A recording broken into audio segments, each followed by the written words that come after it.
Hello అండి, welcome back to easy cook channel. ఈరోజు మనం పాతకాలం రెసిపీ అయిన అత్తెసర పచ్చి పులుసు రెసిపీస్ ఎలా ప్రిపేర్ చేసుకోవాలో చూద్దామండి. ఇది ఆంధ్ర సైడ్ ఎక్కువ ప్రిపేర్ చేస్తూ ఉంటారు కదా, పూజలకి వాటికి. ఇది ఈజీగా టేస్టీగా అథెంటిక్ టేస్ట్ వచ్చేలా పాతకాలంలో ఎలా ప్రిపేర్ చేసేవాళ్ళో అలా ప్రిపేర్ చేసుకుందామండి. ఇది పక్కా కొలతలతో ఎలా ప్రిపేర్ చేసుకోవాలో నేను ఇప్పుడు ఈ వీడియోలో చూపించబోతున్నాను. ఈ వీడియోలో చూసి నెక్స్ట్ టైం చేసినప్పుడు ఈ ప్రాసెస్లో ప్రిపేర్ చేయండి. క్విక్గా అయిపోతుంది, అలాగే టేస్ట్ కూడా చాలా బాగుంటుంది. దీన్ని ఈజీగా టేస్టీగా ఎలా ప్రిపేర్ చేసుకోవాలో ఇప్పుడు ఈ వీడియోలో చూసేద్దాం. దీనికోసం ముందుగా ఒక పెద్ద నిమ్మకాయ అంత సైజ్ చింతపండును ఇలా తీసుకొని నానబెట్టుకోండి. ఇలా నానబెట్టుకోవడం వల్ల పులుపు తొందరగా దిగుతుంది, అలాగే చింతపండు కూడా తొందరగా నానిపోతుంది. ఇలా నీళ్లు పోసుకొని నానబెట్టుకొని పక్కన పెట్టుకోండి. ఈలోపు మనం అత్తెసరన్నం ప్రిపేర్ చేసుకుందామండి. దానికోసం 2 గ్లాసుల వరకు నేను నార్మల్ రైస్ని తీసుకుంటున్నాను. అదే గ్లాస్తో ఒక హాఫ్ గ్లాస్ వరకు పెసరపప్పును కూడా తీసుకొని దీన్ని 2-3 సార్లు శుభ్రంగా వాష్ చేసుకొని నీళ్లు పోసుకొని పక్కన పెట్టుకోండి. మనం మిగిలిన ప్రాసెస్ చేసేలోపు ఇది కొద్దిగా సేపు నానుతుందండి. నానడం వల్ల టేస్ట్ బాగుంటుంది, తొందరగా ఉడుకుతుంది. ఇప్పుడు స్టవ్ వెలిగించుకొని పచ్చి పులుసు కోసం ప్రిపేర్ చేసుకుందామండి.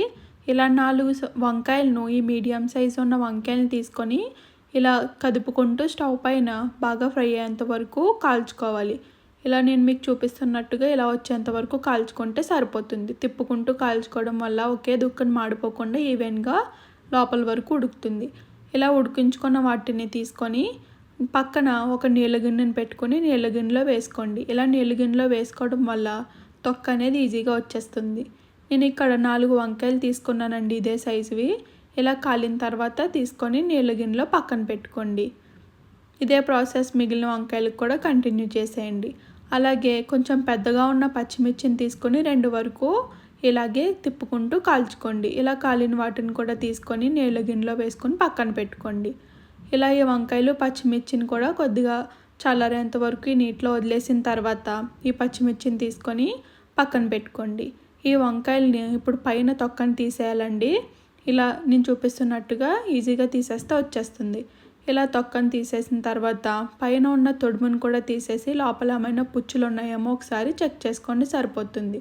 ఇలా ఏ పుచ్చులు లేకపోతే మనం ఒక మిక్సీ జార్ తీసుకొని ఆ మిక్సీ జార్లో పక్కన పెట్టుకోండి. ఇదే ప్రాసెస్ అన్నింటినీ కూడా కంటిన్యూ చేసేయండి. ఇప్పుడు మనం ముందుగా నానబెట్టి పెట్టుకున్నాం కదండి బియ్యం, దాంట్లో నీళ్లు మొత్తం తీసేసి 1కి 2 గ్లాసుల చొప్పున 4 గ్లాసుల వరకు నీళ్ళని యాడ్ చేసుకోండి. ముందు రైస్ ఏ గ్లాస్తో అయితే తీసుకున్నారో అదే గ్లాస్తో 1కి 2 గ్లాసుల చొప్పున యాడ్ చేసుకుంటే పర్ఫెక్ట్గా సరిపోతుంది. ఇది అన్నం ఎగరబెడతారండి కొంచెంమంది. నేను తొందరగా అయిపోవడానికి కుక్కర్లో వండేస్తున్నాను. మీ రుచికి తగ్గట్టుగా కొద్దిగా ఉప్పును కూడా యాడ్ చేసుకొని అంతా బాగా కలిసేలా కలుపుకొని కుక్కర్ మూతను పెట్టి ఒక 2 విజిల్స్ వచ్చేంత వరకు ఉడికించుకుంటే సరిపోతుంది. తర్వాత ఇప్పుడు మనం ముందుగా ప్రిపేర్ చేసి పెట్టుకున్న వంకాయలు పచ్చిమిర్చి ఉన్నాయి కదా, ఇవి మిక్సీ జార్లో వేసుకొని దీంట్లోకి రుచికి సరిపడ ఉప్పును కూడా యాడ్ చేసుకోండి. నేను ఇక్కడ 1.5 టీ స్పూన్ వరకు ఉప్పును యాడ్ చేసుకుంటున్నాను. అలాగే 1 టీ స్పూన్ వరకు పంచదారను కూడా యాడ్ చేసుకొని ఇది మిక్సీ జార్లో వేసుకొని కోర్స్గా గ్రైండ్ చేసుకొని తెచ్చుకోండి. ఇలా నేను చూపిస్తున్నట్టుగా ఇలా గ్రైండ్ చేసుకుంటే సరిపోతుంది. కొద్దిగా ముక్కలుగా ఉంటేనే బాగుంటుంది తినేటప్పుడు పంటి కింద పడుతూ. దీన్ని ఇప్పుడు ఒక బౌల్లోకి యాడ్ చేసుకోండి మొత్తాన్ని.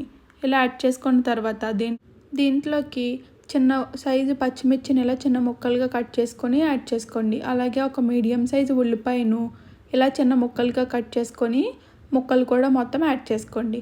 అలాగే మనం ముందుగా చింతపండు నానబెట్టుకున్నాం కదా, చింతపండు మొత్తాన్ని ఇలా గుజ్జు తీసుకొని యాడ్ చేసుకోండి. ఇక్కడ మీరు మీ కన్సిస్టెన్సీకి తగ్గట్టుగా చిక్కదనానికి తగ్గట్టుగా యాడ్ చేసుకోండి. ఇలా చింతపండు గుజ్జుని యాడ్ చేసుకొని అంతా బాగా కలిసేలా ఒకసారి బాగా కలుపుకోండి. మీకు ఇక్కడ తెలిసిపోతుందండి చిక్కదనం. ఒకవేళ మీకు కావాలంటే నీళ్ళని యాడ్ చేసుకోవచ్చు. అంతేనండి, ఈజీగా టేస్టీగా ప్రిపేర్ చేసుకొని పచ్చిపులుసు రెడీ అయిపోయింది. నెక్స్ట్ టైం ఈ ప్రాసెస్లో ప్రిపేర్ చేయండి. 2 క్విక్గా అయిపోతాయి, అలాగే టేస్ట్ కూడా చాలా బాగుంటుంది. అథెంటిక్ టేస్ట్లో ఉంటుందండి.